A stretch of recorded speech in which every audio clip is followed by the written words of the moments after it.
Então, na temperatura ambiente, na presença de oxigênio, o ferro se oxida lentamente. Então, isso dá para a gente associar quando a gente vê. Vamos olhar um pouquinho a garganta. Quando a gente pega uma lata, coloca no meio ambiente, você vai ver que ela enferruja, oxida, mas leva-se bastante tempo. Então, à medida que a gente eleva a temperatura, essa oxidação ocorre de uma forma mais acelerada, tornando praticamente instantânea. Olha só que interessante, 1350 graus. Então, eu gosto de falar o seguinte, o aço, então, precisa ser um metal que oxida. Então, o aço oxida. Aí vocês vão falar assim, mas e o inoxidável? Ah, não, o inoxidável já não oxida. Ok? Ele já não dá para cortar aço inoxidável com maçarico. Porque o aço inoxidável não oxida. Ou, melhor dizendo, não enferruja de uma maneira mais simplória. Tá ok? Então, ele usa para aço carbono, que a gente chama na área de aço carbono. Tá ok? Porque o aço inoxidável também não deixa de ser um aço carbono, mas ele tem outros elementos de liga. Mas nesse caso aqui, o oxcorte não serve para corte de aço inoxidável, porque ele não oxida. Por isso que ele não enferruja, ok? Olha só que interessante, 1350. O ferro, ou o aço, ele funde a 1500 graus mais ou menos, 1536, vai depender dos elementos de liga. Vamos botar 1500 graus, só para ficar mais simples.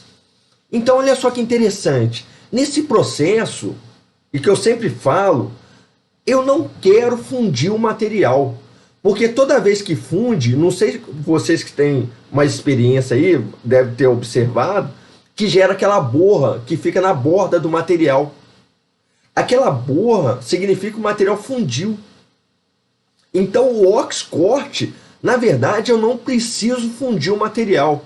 Eu preciso o quê? Aquecê-lo, ou melhor dizendo, pré-aquecê-lo até 1350 graus, porque 1350 graus eu começo o quê? A oxidar o material.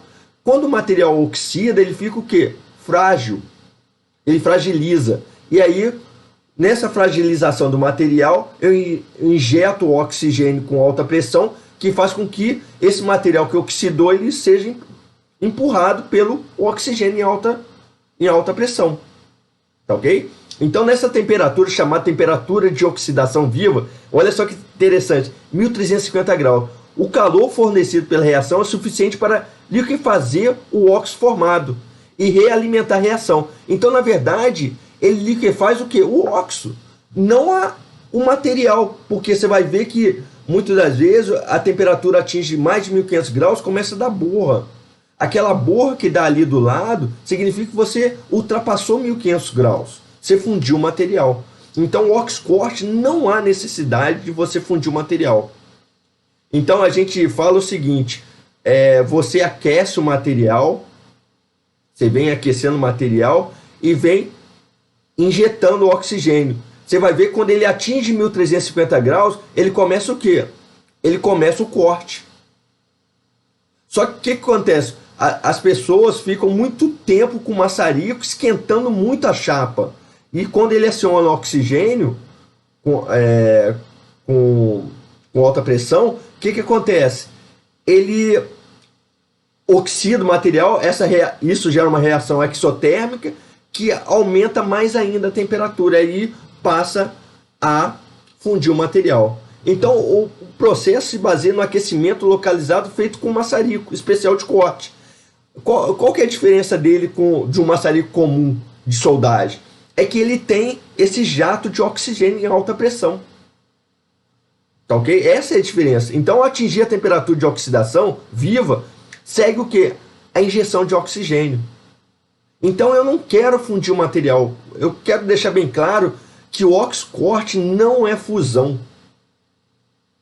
Ok? É reação química. Eu oxido o material, oxido o ferro e expulso aquele material oxidado. É simples assim. Então, através de um orifício central do bico de corte fixado no maçarico. Tá ok? Então é muito simples.